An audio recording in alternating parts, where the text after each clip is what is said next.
Okay, next up, we're going to read the book by Alan Watts. And this piece, I didn't even realize he spoke so powerfully about contrast. You know, Abraham got on the stage, and one of the first things they said was, you wouldn't be able to see anything in this room or in this world if there wasn't contrast. And I started to look around the room, and I'm thinking it would all just be bleh. You wouldn't be able to distinguish things if you couldn't see color and texture. And she said you couldn't hear anything if there wasn't contrast. Isn't that the truth? We can hear sound because there's silence. You know, we complain so much about having to live things we don't want to live, which Abraham calls contrast. And yet, it's the only way, not the only way, sorry. Well, it's the only way we can differentiate ourselves from other things. And right in the non-physical reality, we really can't differentiate ourselves. I mean, Abraham even says that, like, you're kind of glommed into the same thing. Like, Abraham is a collective, but you can't tell the individuals because we're in the time-space reality. Well, time separates things and space separates things. So, but there's still stuff in space. Like, space is still something, right? There's still something between us. But it's a space that allows me to know you as separate from me. And the power and importance of that, and of course the difficulty and pain also causes us to ask for things more intensely. It's not the only way to ask, but I thought it was really interesting that Alan Watts has his own thing here in the book about contrast.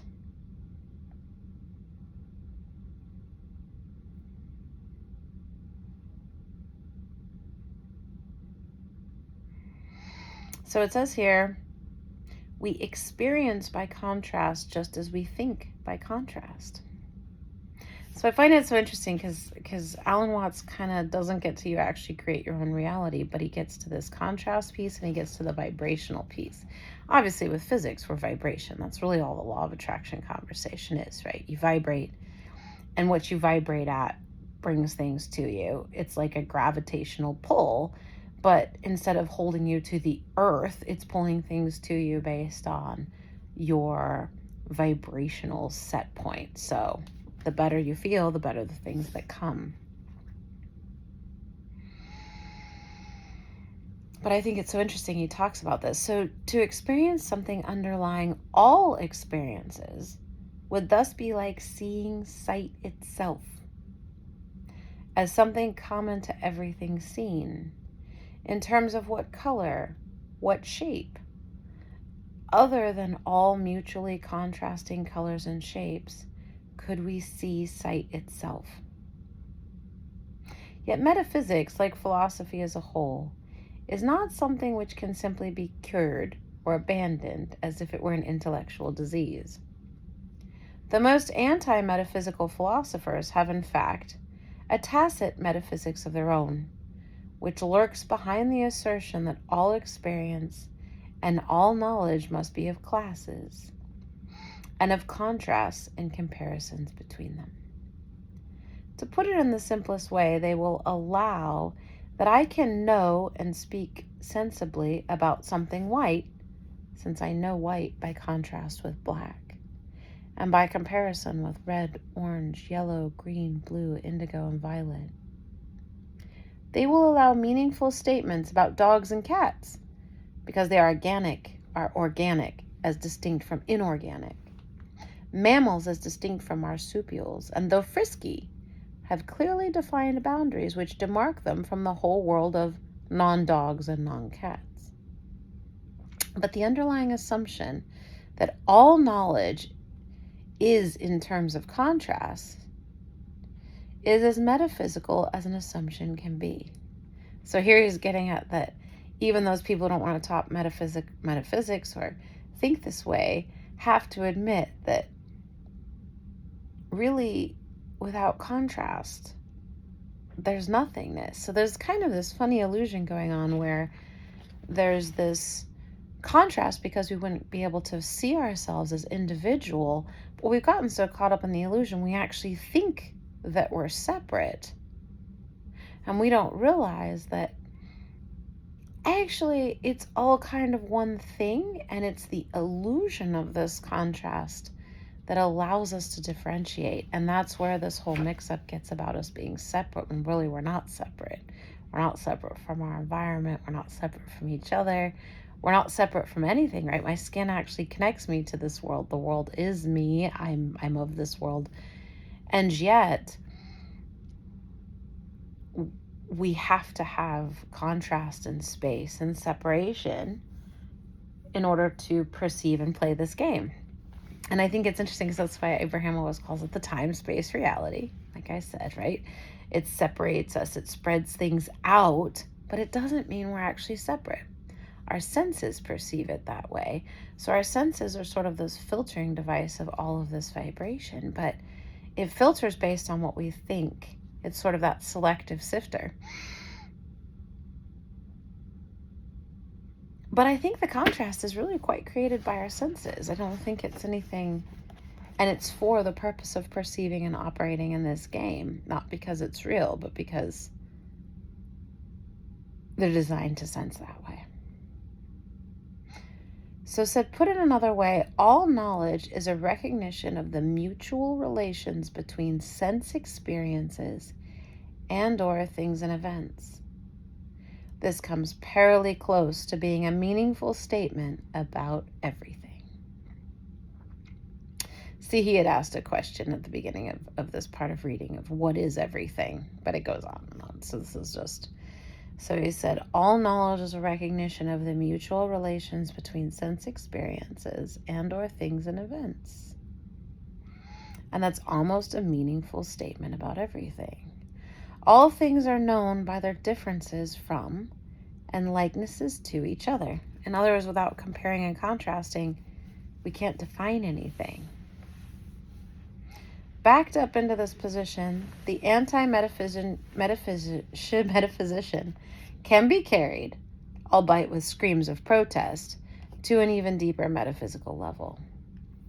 Grant that the statement, everything is energy, conveys no more information than everything is everything. Really, I thought everything in it is energy. But it's true, once you learn physics, it's a rather redundant statement because everything is energy.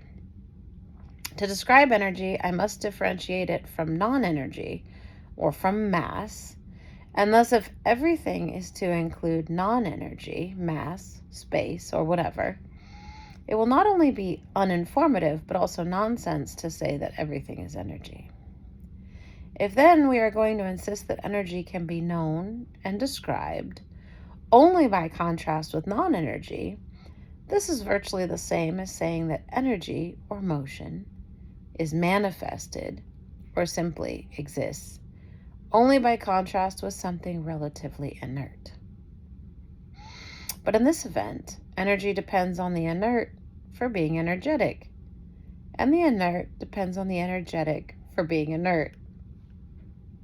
This relativity or independence, right, even at the cellular level, I'm adding, of the two is as close to a metaphysical unity underlying differences as anyone could wish. I have sometimes thought that all philosophical disputes could be reduced to an argument between the partisans of prickles and the partisans of goo. This is the silliest things. The prickly people are tough-minded, rigorous, and precise, and like to stress differences and divisions between things. I know a few prickly people. They prefer particles to waves and discontinuity to continuity. The gooey people are tender-minded romanticists who love wide generalizations and grand syntheses. They stress the underlying unities and are inclined to pantheism and mysticism. So sort of seeing everything as one rather than everything as different. Waves suit them much better than particles as the ultimate constituents of matter, and discontinuities jar their teeth like a compressed air drill. Prickly philosophers consider the gooey ones rather disgusting, undisciplined, vague dreamers who slide over hard facts like an intellectual slime, which threatens to engulf the whole universe in an undifferentiated aesthetic continuum. He says courtesy of FSC Northrop. But gooey philosophers think of their prickly colleagues as animated skeletons that rattle and click without any flesh or vital juices, as dry and desiccated mechanisms bereft of all finer feelings. Either party would be hopelessly lost without the other. Because there would be nothing to argue about, no one would know what his position was, and the whole course of philosophy would come to an end. As things now stand in the world of academic philosophy, the prickly people have had the upper hand in both England and the United States for some years. It's true. With their penchant for linguistic analysis, mathematical logic, and scientific empiricism, they have aligned philosophy with the mystique of science, have begun to transform the philosopher's library or mountain retreat into something nearer to a laboratory. And as William Earle said, would come to work in white coats if they thought they could get away with it. The professional journals are now satisfactorily unreadable as treatises on mathematical physics, and the points at issue as minute as any animalcule in the biologist's microscope. But their sweeping victory over the gooey people has almost abolished philosophy as a discipline. It's true. And he was talking in the 70s. It's been another 50 years. There's very little philosophy. Very few people thinking deeply like this. It's very much like science is fact, which is ridiculous because we know it's more of like a psychology that's constantly developing and going with fashion. I mean, look at COVID. It was like science got so weird. But science it's much softer than we realize. And you don't have, I took philosophy in college, but I haven't had a philosophical conversation in a very long time. People don't study, Plato and Socrates and Nietzsche and like all of those things that, anyway. So their sweeping victory over the gooey people has almost abolished philosophy as a discipline, for we are close to the point where departments of philosophy will close their offices and shift the remaining member of their faculties to the Department of Mathematics and Linguistics. Historically, this is probably the extreme point of that swing of the intellectual pendulum which brought into fashion the fully automatic model of the universe, of the age of analysis and specialization when we lost our vision of the universe and the overwhelming complexity of its details. But by the process which Carl Jung, called enantiodromia, the attainment of any extreme position is the point where it begins to turn into its own opposite, a process that can be dreary and repetitious without the realization that opposite extremes are polar and that poles need each other. There are no prickles without goo, and no goo without prickles.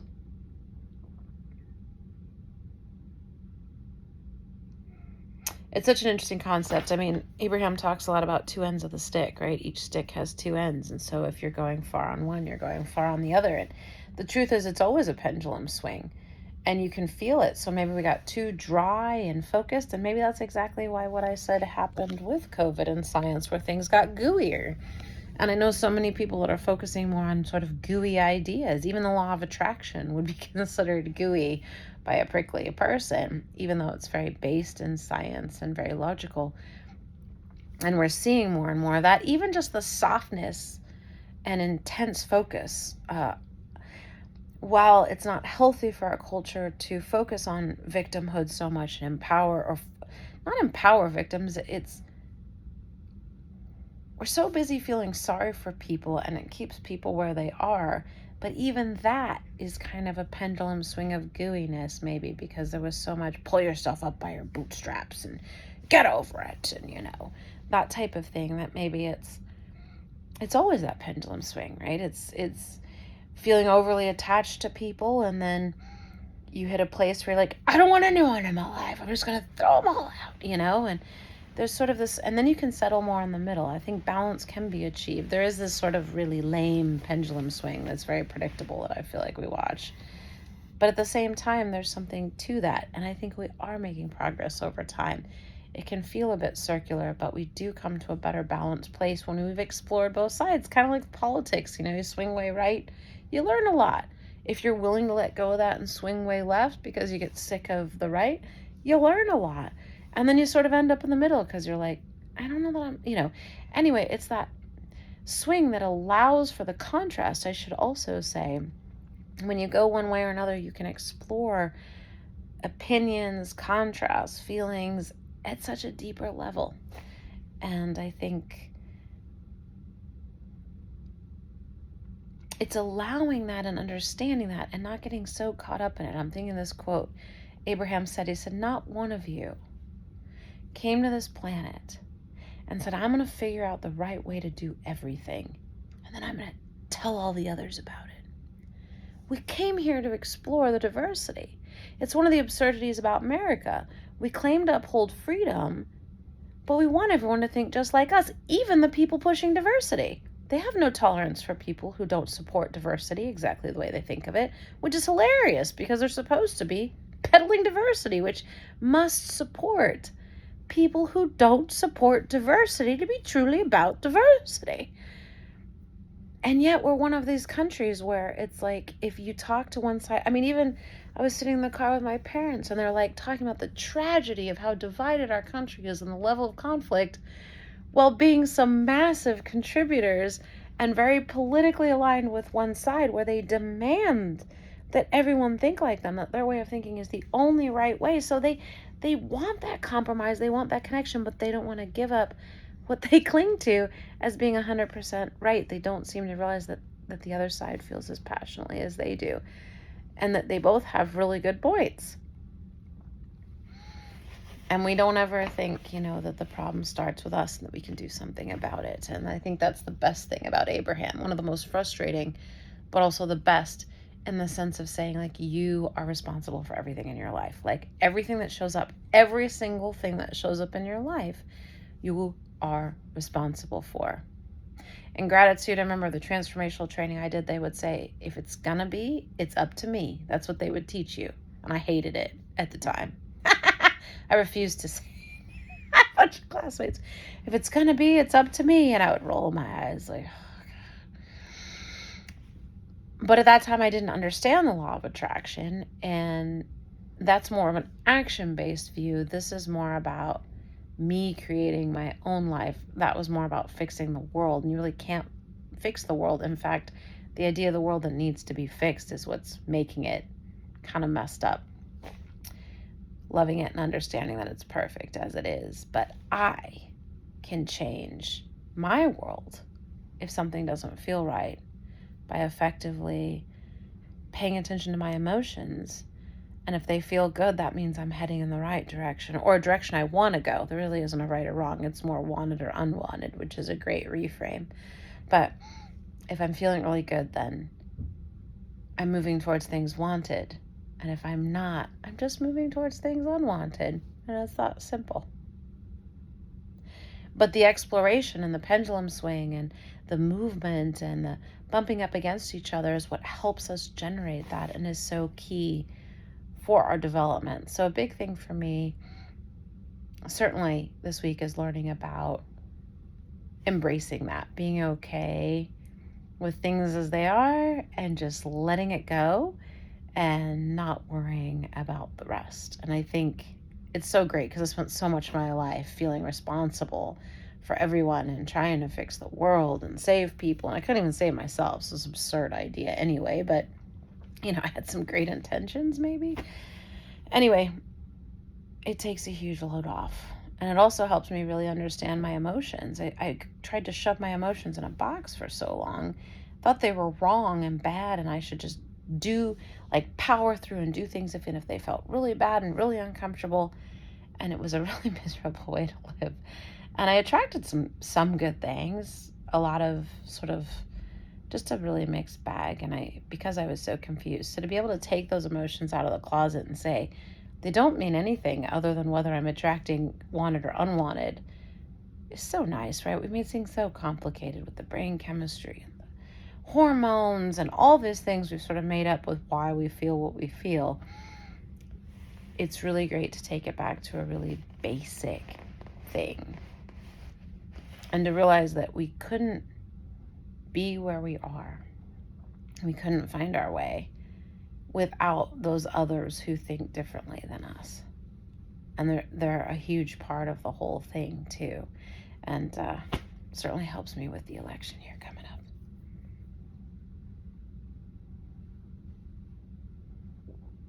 Yeah, I think that's that. Have a great night.